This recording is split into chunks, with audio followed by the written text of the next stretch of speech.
I'm going to intro my next guest by reading directly from her LinkedIn bio because this is someone who is doing it all.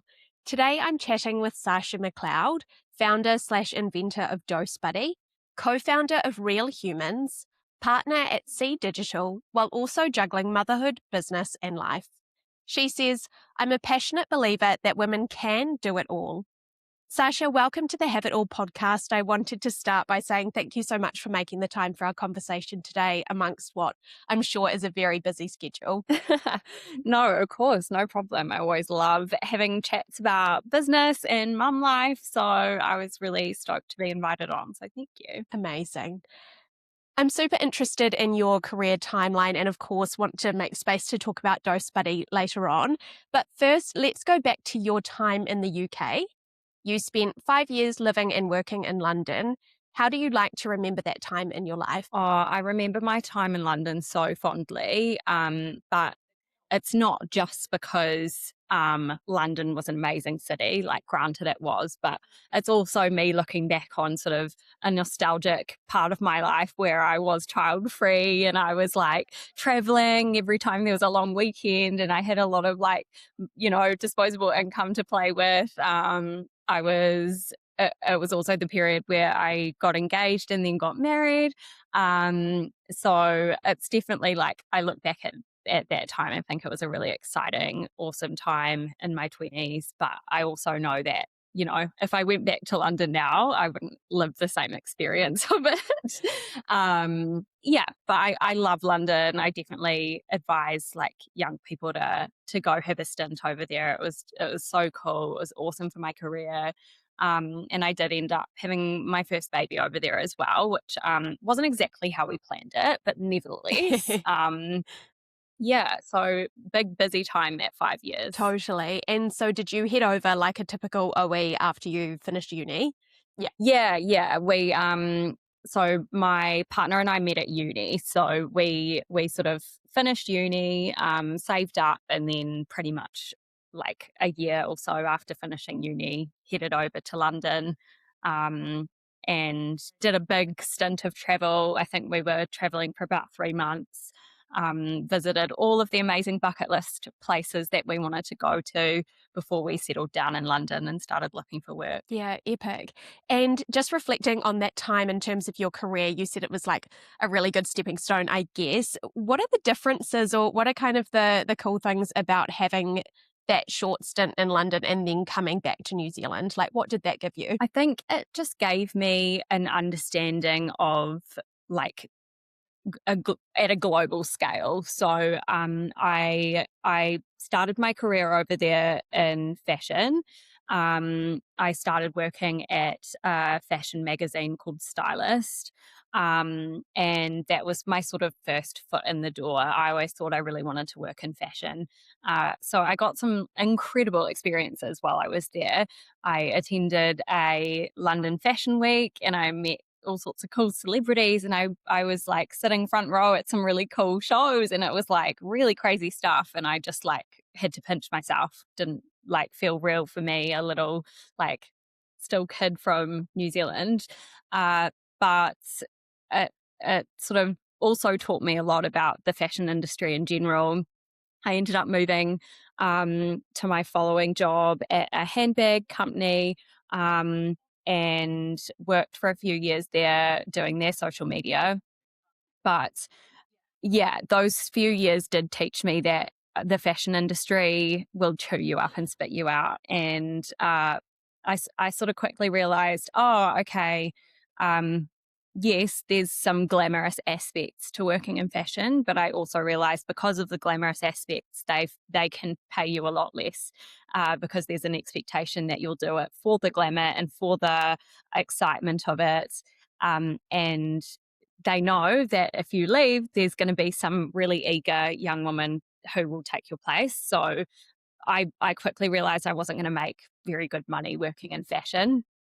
And as taboo as it might seem, like money is important to me. Yeah. I have big ambitions when it comes to how I want to earn. So I'm kind of made the decision after that, actually, fashion's not for me. So I don't think I would have realized that if I hadn't stepped out of my comfort zone, gone to London, experienced the fashion industry over there, which is a lot more reflective of the fashion industry as a whole. I think New Zealand's fashion industry is a lot kinder than maybe it is overseas. Yes. And while you were talking, I was just reflecting on, say, like an early 20s woman, you don't often have like those boundaries that as you grow up and you have some maturity, you kind of realize that boundaries are important and you can speak up for yourself and you have that confidence. But you're right, there's just like an influx of girls who would be falling over themselves to get the role that you had. But especially Yeah. now, raising two kids back in New Zealand, I'm sure you reflect and think that's not something that I could be doing now anyway. No, it's not. It wouldn't have been a career that could have sustained me while I raise a family. And yeah, actually, I just realized like, oh, I can just enjoy wearing nice clothes and styling Yeah. myself. I don't have to do that for work. So yeah, no regrets on walking away from the fashion industry. Epic. Something you've already mentioned, but many of my guests talk about an unexpected first pregnancy, and that's something I can relate to as well. And often, that causes a sort of hiccup in your life plan. So, what did your first pregnancy bring up for you, especially around your career, your identity, or your quote unquote life plan? Yeah. I definitely always planned to have kids. I've always been like, I guess, quite a maternal person. My partner and I had been together, what, like 7 years at this point. We'd gotten married, so it wasn't like I was in a situation where it was a teen pregnancy, although it still felt like that when that line turned up on the test. I think the scariest piece for me was that we were living in London. We weren't near to family, so didn't have that family support, and we weren't ready to leave. I'd just gotten a new job that I was really excited about at a business called the Whiskey Exchange. So my first sort of foray out of fashion, and it was a more senior role, and I was really excited to get stuck in there. And my partner had a great job that he was really happy with. So we just weren't quite ready for our time in London to end. And so, you know, I would have been 26 at the time as well. So a little younger than I had planned to have kids. I kind of was thinking I'd be closer to 30.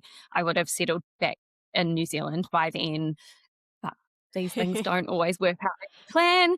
And as I said, we'd always wanted to have kids, so it was just something that happened a little earlier than we expected. So yeah, I felt sad to walk away from a job I was just really getting stuck into, and I remember that sick feeling in my stomach as I walked into my manager's office and told him after 4 or 5 months in the job that I was going to have to leave and go on maternity leave. That wasn't the best feeling in the world, but fortunately they were really lovely about it. Um, I also was really, really sick in both of my pregnancies. So I would say pregnancy was actually a really dark time for me. I didn't have a good experience. I didn't feel glowy and lovely or beautiful. I just felt very unwell. Um, so I felt isolated. I didn't have family around. It was a really tricky time. Definitely brought up a lot of not so nice experiences for me. What's supposed to be a really happy and joyous time, and you're kind of told, okay, just get through the first trimester and then the second's going to be this glowy wonderful time, and then when you hit that and you're still not getting that, and then you've still got months to go, I'm sure that can be really hard to navigate, and you're kind of like looking for the light at the end of the tunnel. Yeah, and it's just like one of those things where you start to feel like rage at the patriarchy, not to be like cliche, but I just feel like it's when you're in that situation where you're literally running into meetings to be sick, then coming back having had to like clean your face up because your eyes were streaming, and you just think there's just no way a man would ever do this. Yeah. It was just shocking. Like, yeah, definitely opened my eyes to what women in the workplace go through as they're trying to have a family. Totally. And so when you were planning for your first maternity leave and you were still in the UK at this point, what was your plan for finishing up because you were so sick? Did you finish early? Like, what was that kind of plan looking like, and how did you come to those decisions? Yeah, I would have loved to finish earlier than I did, but it just like financially didn't really work for us. So I did work right up until sort of, I think, a few weeks before I was due. Um, yeah, we did. Fortunately, my partner's workplace had a great parental leave scheme, so he was actually able to take 6 months off fully paid, Wow. which was amazing. I just had the statutory maternity pay, but over that period of time, we definitely started to talk about whether we wanted to continue being in London and whether we wanted to start thinking about moving home. And we kind of made a decision like, actually, yeah, this is going to be really tough for us to do overseas. So we made the decision that we would, after sort of 6 months, after having our daughter, think about heading home. And the way we planned that was sort of that I um, was going to have my 6 months of maternity leave, and then my partner was going to tell his work that he wanted to take 6 months of leave, but that he would inform them that he wasn't planning to come back. Right. We would be able to leave at the start of that paternity leave. Um, and so his workplace then decided, cool, we'll pay you out in one lump since you're not going to come back. And then we had that full 6 months of paternity leave cash that we were able to use for our move home. And Josh actually returned to work before that, like 6 months was up. So he ended up kind of banking that cash. Yes. For a few months of it. So I don't know if that's like technically legal what we did, but anyway, that's what happened. Yeah, so that worked out really nicely for us. But of course, then you've got to throw in COVID in the mix, which will kind of hit around that period of Oh time too. gosh, yeah, it was because your your oldest is the same age as my youngest. Around 6 years ago, they were Yeah. born. Yeah, so we all know that time too well. But that's really interesting. I mean, it's pretty incredible that he had that package available to him, and so that could kind of ease the burden on you guys, especially as you were thinking about coming home. I mean, financially, that makes it a whole lot easier, especially when you have no support. Did he find those conversations tricky or uncomfortable with his workplace, or do you mind talking about that? Like, was it weird just because usually Oh, it's the woman's experience, you know? yeah. So my partner was working at a business called the Children's Investment Foundation Fund, which is a bit of a mouthful, but it's a hedge fund that it's a philanthropy. So they essentially distribute funds to other charities that help to improve the lives of children. That's their overall Right. mission as a business. So you can imagine an organization like that has all the time in the world for dads who want to strongly participate in raising their kids. So actually, we were quite lucky that that conversation was a really easy one for him. He just said, I want to make use of this amazing policy you've got. And they said, that's great. And yeah, they were really understanding about it. They also were very understanding about it when we last minute extended his employment with them for an extra 3 months because our flights back to New Zealand got cancelled at the last minute because of COVID. So yeah, no, we just got really lucky. He had a really supportive workplace. It worked out really well. Oh, incredible. I'm so glad that you had that. Um, and just to kind of wrap up this time in your life, in your briefing form, you told me that after both kids, you went back to work at kind of the 9 month mark. And so, can you just talk about that? You'd moved back to New Zealand, you had a little bit of time off with your eldest, and then you went back into a new role, I assume, here in New Zealand? Yeah. Yeah, yeah, we moved back to New Zealand. My partner found a job pretty quickly once we got back here. I sort of wasn't exactly sure what I wanted to do. I kind of thought, oh, I guess I'll take a full year off, and then I'll start looking for work again. But it was, I think it was literally within so when we landed back in New Zealand, we had to go straight down to Christchurch and do 2 weeks in a hotel Wow. room with a 6 month old. That was absolutely awful. I just remember sitting there like with all the lights turned off and the white noise on in the middle of the day, multiple times a day, trying to get our daughter to nap while we were all stuck in this single hotel room. Um, but I'm pretty sure it was while we were in there that I was kind of like loosely keeping an eye on job boards. I spotted an ad for a role at C Digital, which is the digital marketing agency that I work at. And like I just like had that feeling in my gut. I was like, oh, I feel like that's one I really need to apply for. Even though I wasn't necessarily feeling like super ready to get back to work, I just thought, oh, if I was going to go back to work, like that's the kind of role I would love to do. So I applied and it all worked out. It was a full-time role that I applied for actually.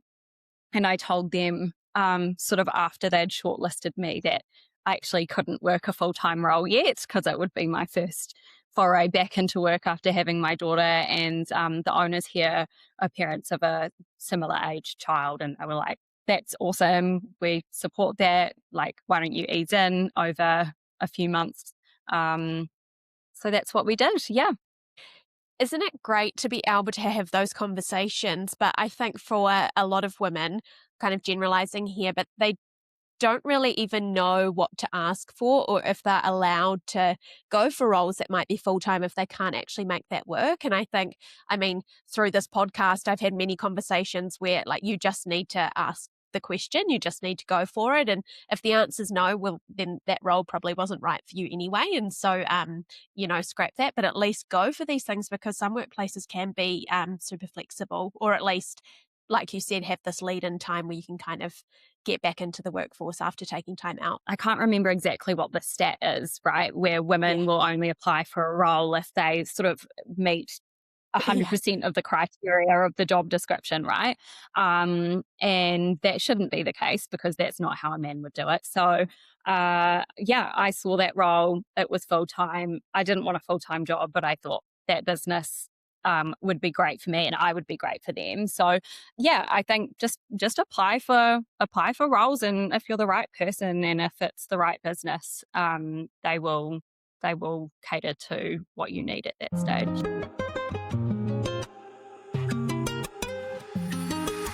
When you have babies and toddlers, there seems to be this clear divide between stay at home mum and working mum. It feels very black and white, but as the kids get older, that line becomes a bit more blurred.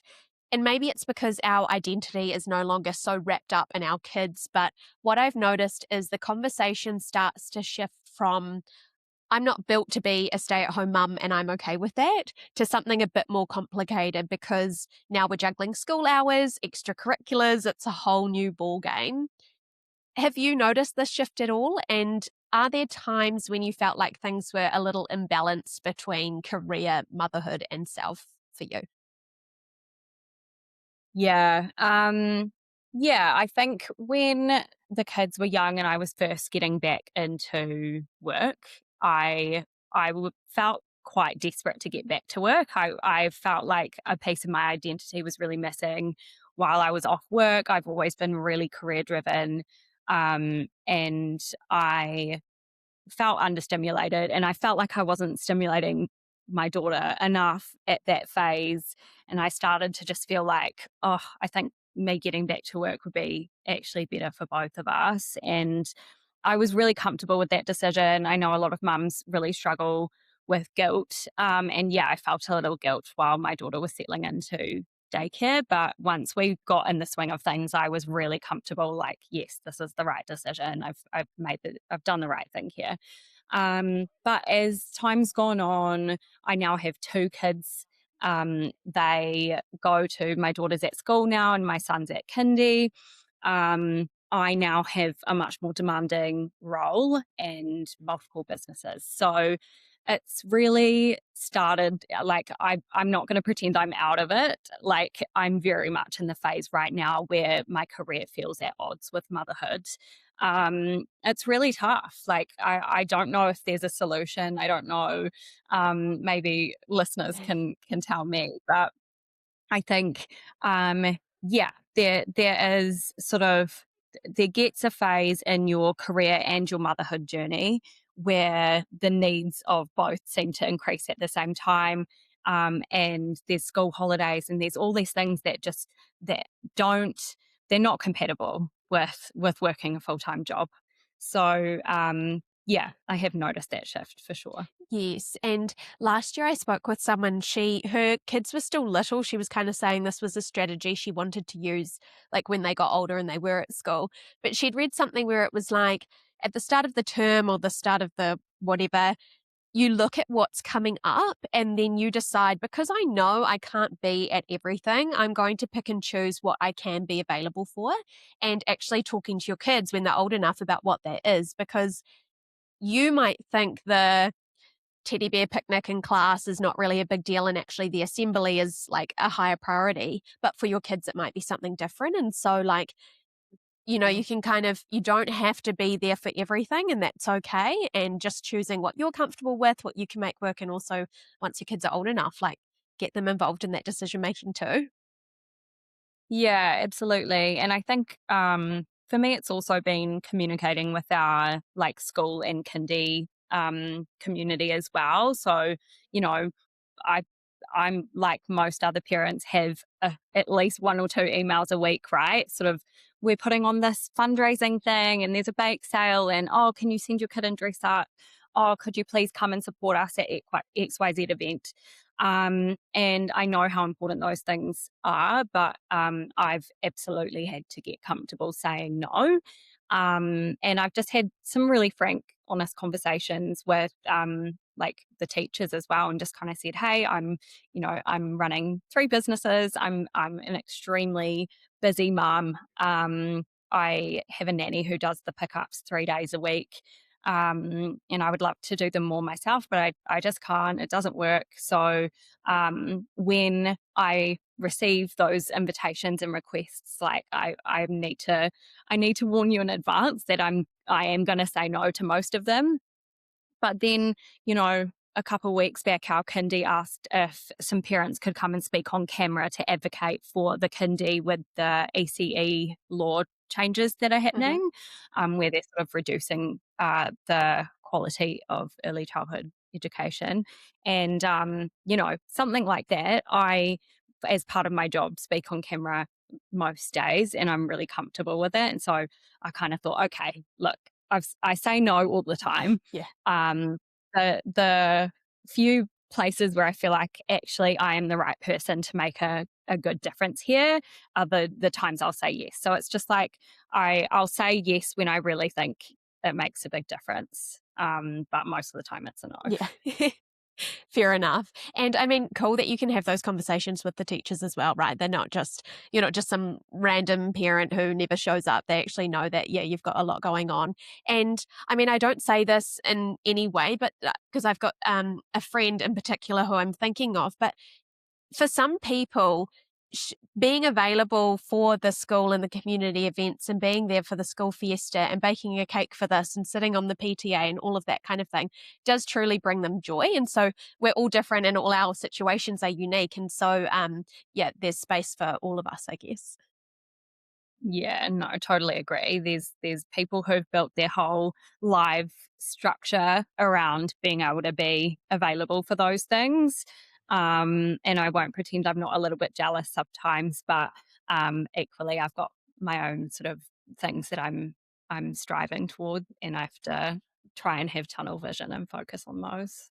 Well, that's a nice segue actually into the next part of the episode. I'm ready to talk about the star of the show, DoseBuddy.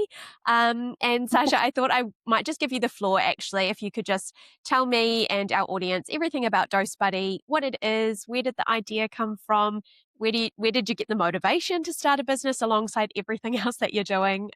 Yeah. Yeah, cool. So I guess it probably starts about 2 years ago. At sort of 2 a.m. ish, standing in my kitchen with my son who had a fever, and I remember going to look in the drawer to find some syringes so I could give him some paracetamol.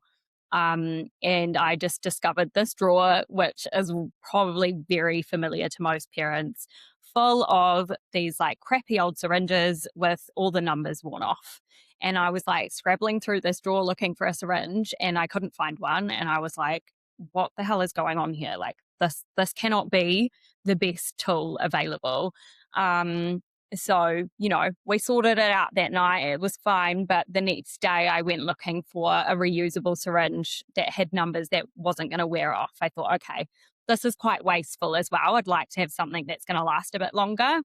And I just couldn't find anything available. And it was shocking to me because I was like, this seems like just a no-brainer. Of course you would have a reusable syringe that is more durable and that the numbers aren't going to rub off after a couple washes. So for me, I am quite an entrepreneurial person. I would say I always have been. I was definitely that kid like hustling my neighbors for like jobs to do for money, So the second I saw an unmet need in the market, I kind of pinged that this was an opportunity to start a business. And that's kind of where it all started. I decided, yeah, parents really need this for selfish reasons. I was like, I need this. So if I make this thing and no one else uses it, at least I will have solved my own problem. And it's been a sort of a 2-ish year journey of product development to create my product DoseBuddy, which is a reusable liquid medicine syringe, which has this really cool like silicone sleeve that goes over the syringe, and then an awesome like medicine bottle cap that goes on the bottle, so you can fully like flip the bottle upside down and get the medicine out without creating a big mess or having to like pour the medicine into a bowl first. So yeah, that's my third baby, really. I love that. And actually, right at the end there, when you said without having to pour the medicine into a bowl first, like I know exactly what you're talking about as well. It's like Yeah. there is not a good solution. So, I mean, I've been following you for a little while now and kind of watching this journey because you're launching soon. Is that right? The product will be in New Zealand next month? I'm pretty sure my stock is going on a plane today. Amazing. I'm pretty sure it's going on the plane today. So it should be here by the end of the month, which like it's been a long time coming. I'm really excited to get my hands on that stock and send out the pre-orders because we had almost 1,000 pre-orders come through when we ran a campaign on Pledge Me late last year. So yeah, it's all go. Very soon I'll be sitting in my lounge till the middle of the night packing orders. Oh my gosh, yeah. I think there's nothing like a mum who is on a mission, right?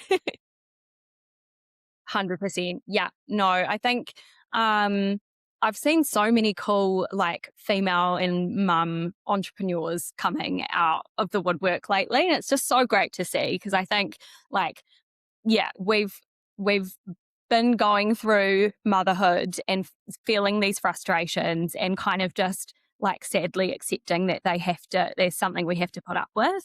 But they're not. Like mums can take control and make change and improve the situation for other mums. And I'm seeing a lot of that at the moment. It's very cool to see. Yes, I love that. And so when we think about your typical day or a typical week, like how are you splitting your time? Because I think I'm talking to you right now, like you're in the office for Seed Digital. Is that right? And so you're kind of at your 9 to 5.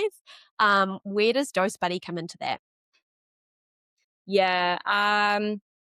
So I guess it comes back to like having to say no a lot, right? And I do have to say no a lot. I don't have any spare time in my days or weeks most of the time. So I guess typically I do work my 9 to 5 at Sea Digital. I am a part shareholder and director here. So I have like quite a bit of responsibility in this business.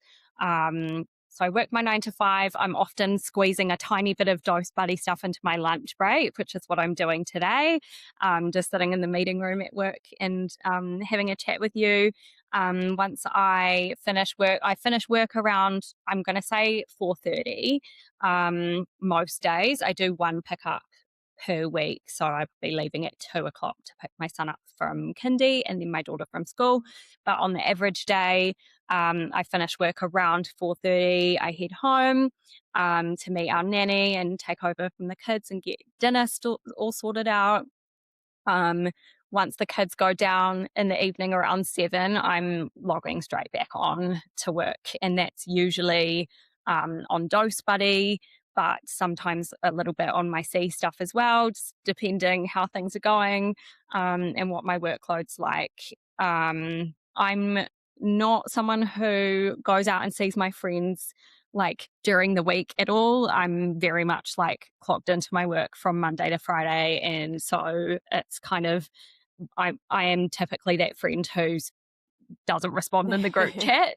Like it's a real shame because, my friends will often send me funny TikToks and things during the week. And I'm like usually not able to watch them and address it until the weekends. But yeah, that's it really. I'm not going to pretend I've got a balanced lifestyle because I don't. Like I don't really exercise. I don't really get to the gym at all. I don't see my friends a lot during the week, like I said, and I've got like my limited time with my kids in the evenings that I try to just make like good quality time that I spend with them. But then like after that, it's kind of back to work. Yes, and I mean, that's where a good bedtime routine comes in handy, right? So that you know that at a certain time they've gone down, which is certainly helpful when the kids get older. I mean, if you were juggling maybe a 6-month-old and a 2.5-year-old right now, things would probably look different.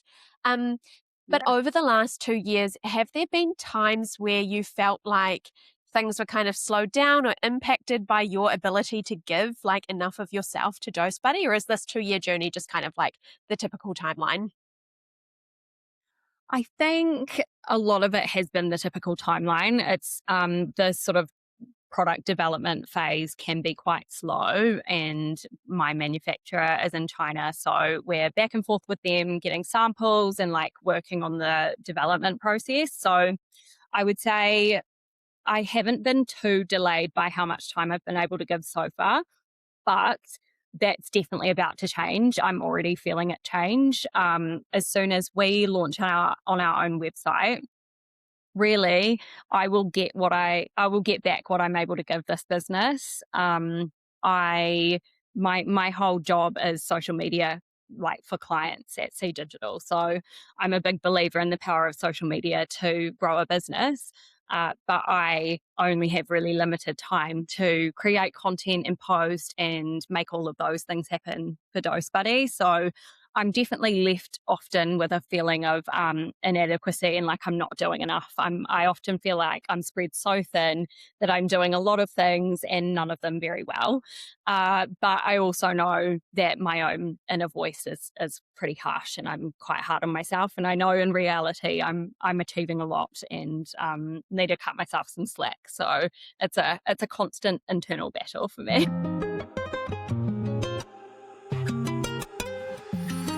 As someone who has done the juggle for several years, I'm sure you understand that many women struggle with returning to the workplace after having kids because they don't truly feel supported.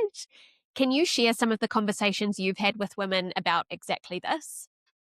There's such a wide variety of experiences in this space. I'm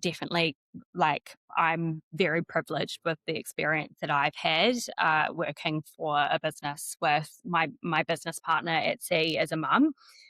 So we are very much within the same phase of our life and juggling things very similarly. So I think I've had a really good experience where I can just say like, look, my child's sick. I'm not going to be in today, or I'm going to have to work from home.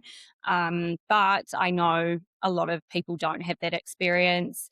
I've had friends who have left their jobs because they didn't have the flexibility and support that they needed. I think what I've noticed since launching DoseBuddy is I'm having a lot of conversations with mums who want to start businesses because they're not getting the support that they need from their full-time roles. So they're looking for opportunities to build something for themselves that gives them that flexibility. And I think it's a shame that people aren't getting the kind of support and flexibility they need.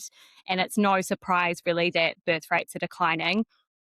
because the cost of living is so high, the cost of childcare is so high, that for a lot of people, having children isn't even an option, or if they do have children, like going to work at that point stops being an option. So overall, like, it's really disappointing. There's a long way to go when it comes to workplaces supporting mothers in the right way. But I do like that mothers are seizing an opportunity to build something for themselves and create their own flexibility and build a business that gives them what they need during this phase. And for some people, that looks like creating a lifestyle business that gives them flexibility and isn't super stressful and is something that they can, they can walk away from their computer and go to the school event if they want to. So I do encourage mums to look for opportunities to build something for themselves, because first of all, like, it might just give you that little bit of flexibility you need over this period of time in your life, but it also could build into something really incredible and something that, like, changes your life forever. So it's a cool opportunity and a silver lining coming out of something that's, like, not so nice, I guess. Absolutely. And for many of us, when we do have those struggles with identity and who we are, and maybe your workplace isn't quite the right fit anymore, sometimes these projects, like, it might just be a passion project, or it might just be something on the side, but if it's bringing you joy, or if it feels meaningful and you're able to put yourself into that, I mean, it can feel really good, and it can give you a bit of an outlet when you are struggling with ambition and identity, and just drowning with raising kids. It can give you something to look forward to. Obviously, I would hope that it would lead to kind of some financial gain and maybe, a successful business. But even if it's just something for now, you should definitely, do something for yourself, because no, we can't all make it to the gym every single day, but maybe you can do something after bedtime at your dining room table. Yeah, yeah, 100%. While I was on maternity leave with my son, I had a little stint where I started doing some photography, just for, like, families local to me. And it was just like family and baby photography. And it was the kind of thing that I was able to do within, like, just a really small radius of my house while my, like, husband was with the kids. And it didn't earn me much money, but it just gave me something that, like, made me feel like me again. And it earned me a little bit of extra pocket money, which was a nice bonus. And I got to know a lot of families locally and stuff. So yeah, I think it doesn't always have to be about, like, building this multi-million-dollar business and being filthy rich. Like, sometimes it is about just regaining a little bit of your identity, but still with that flexibility you need. You mentioned in your briefing form that you were raised by a solo dad and didn't have your mum around in the same way. Do you feel like that shaped the kind of mother you are now? Yeah, that's probably one of the most, like, formative experiences that has kind of deeply impacted the way I mother. So my mum wasn't really around when I was growing up. She lived overseas.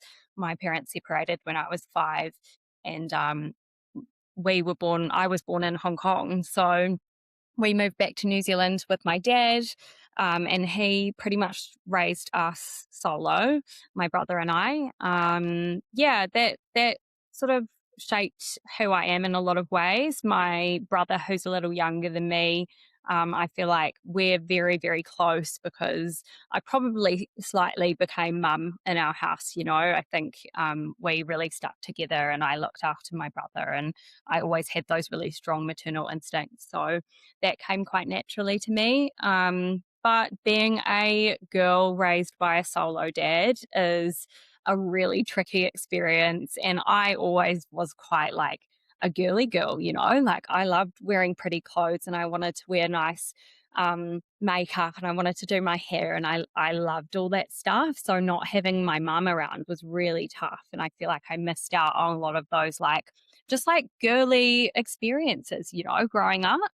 Um, so yeah, I really, there were times where I probably really needed my mum and I didn't have her. So I think the the day I found out that my first baby was going to be a girl was, I think that's probably the happiest day of my life. I don't know if anything would ever top that, because I just needed to have a girl. Like, I really needed that experience so I could build the mother-daughter relationship that I craved so much. And it's been like everything I ever wanted it to be honest. Like, it's really healed me in a lot of ways. I do all of those fun girly things with my daughter, and like, she often runs up to me in the morning and I'm like in such a rush and I'm trying to get out the door, and she's like, Mom, please, can you put my hair in pigtails with these little like scrunchies and like tie this ribbon in? And can you put this clip in? And I'm like, oh my God, I'm in such a rush. But like, never say no. I will always say yes. I will put a swipe of my lipstick on her and I'll let her steal a little squirt of my perfume and pretend I haven't noticed, because I just needed all that as a girl and I never had it. So it's definitely shaped me as a mum in a lot of ways. I just really value like being there for my kids, and yeah, I think a mother is so crucial in making kids feel safe. So I'm just like determined for my kids to never feel as if I'm not there if they need me, you know? And isn't that a lot? I mean, I love that and I admire you. And isn't that a lot also to put on ourselves, to be raising these kids and then also have such high standards? And I'm sure you're doing such an incredible job. But like you were reflecting on earlier, feeling like you're spread so thin and not doing a good job at anything, sometimes that feeling also comes to us as mothers. And so, yeah, I'm sure you're just doing an absolutely wonderful job. And isn't it so special? I also have a boy and a girl. And yeah, I love those girly things. She got her she wanted a play date with one of her friends, and we took them to get their nails done, and so they did polish on like 4 of the nails, and then we got one nail on each hand like an Easter. So it was a little Easter, a little chick on one finger, and then like a little, I think it was Easter bunny ears on the other one. And it was just like taking photos like that Mum and Mean Girls. Like, it's just so incredible. And everything she does, I just think is the most amazing thing. And I always tell her, like, it was so cool. Yeah, exactly. I'm like, oh my God, you're so cool, so much cooler than I'll ever Yeah. be. Yeah, for my daughter's last birthday, we went and got our nails done, and I let her like pick all the colors for both of Yes. us. And it was just like, yeah, just moments like that where I'm like, oh my God, you know, my daughter's never gonna have to grow up feeling like she missed out on those things. And I used to go to school in like these horrible like clothes that my dad had bought me from the warehouse that were like cargo pants and a polar fleece, Yeah. because he was just like buying me something practical, bless him. Like, he was doing his best, but like I definitely went to school and got bullied because I wasn't like wearing cute clothes like everyone else was. So definitely like healing some of my own trauma by doing some of those things for my daughter. Yes. Yeah. Um, okay, Sasha, thank you. We've kind of made it to the end. I've just got one more question to ask you. And Mm, so, a question I used to ask all of my guests was, can women have it all? But in this new mm, season of the podcast, I care less about whether we can and more about how we make that work in real life. So, my mm. question is, what does it actually take for you to make all of this, what we've been discussing, all of this work? I think we've kind of touched on it quite a bit, but it's really just being willing to say no. So I think, like, you can't have it all at the same time, right? Like, you can have all the things you want, but you need to be able to prioritize certain things at certain times. And I think you just have to have a real clear picture in your mind what's important to you. So, for me in this like season of my life, my kids and being present for them is really important for me. And then my business and businesses are really important. And that's where my focus is. So I am comfortable saying no and making sacrifices outside of that. And yeah, I think that's the only way. You've just got to be able to say no and choose your hard, right? Like I find it hard saying no to some of these things now, but I hope that with all the work I'm putting into my businesses, it'll really pay off one day. Yes, and thank you so much once again for your time, for making this time, but also for sharing so openly because I don't know, from what I've heard over the last hour or so, you are so ambitious and driven and, holding on to your career and creating this new thing while also prioritizing your kids and showing that, just because you're physically maybe not there, your nanny's on pickup, I mean, you're still 100% there and, you care so much. Just because I think for a lot of women, they do struggle with this idea of, okay, if I go to work and if I'm not kind of physically there, does that mean that I'm less than or less of a good mother? But I mean, we both know that's absolutely not true. So thank you for showing up so honestly today.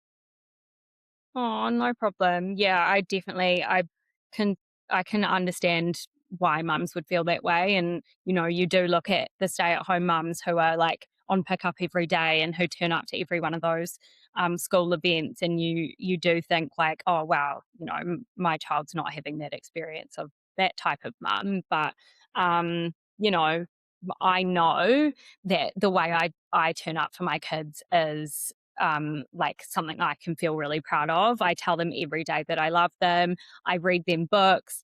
I sit with them and cuddle them on the couch every night. I, cook them good dinners, and like there's all of those things there. And like, I know if you asked my kids, like, do you feel like you're loved? They would both 100% say yes. So it's, for me, it's just like using that time that I have with them really wisely and trying not to let the guilt get to me, because that, if you let guilt get to you too much, that actually infringes on your time with your kids too, if you think about it.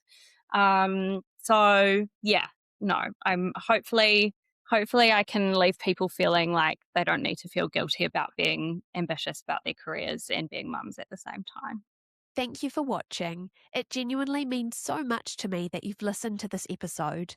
If this conversation resonated with you, hit subscribe so you never miss an episode and leave a comment below. I'd love to know which parts made you laugh, maybe made you cry, or hopefully made you feel less alone. And if you're listening on Spotify or Apple Podcasts, a 5-star review makes such a difference. It helps more women find these conversations, and it takes about 10 seconds, which is totally worth it, I promise. I make this podcast entirely on my own, usually hosted from my couch, surrounded by piles of clean washing and a to-do list that I really should be tackling. So thank you from the bottom of my heart for listening and for supporting these conversations. And if you're not already, come find me on Instagram at haveitall.podcast. That's where the conversation keeps going between episodes. And please don't ever forget, you are doing better than you think.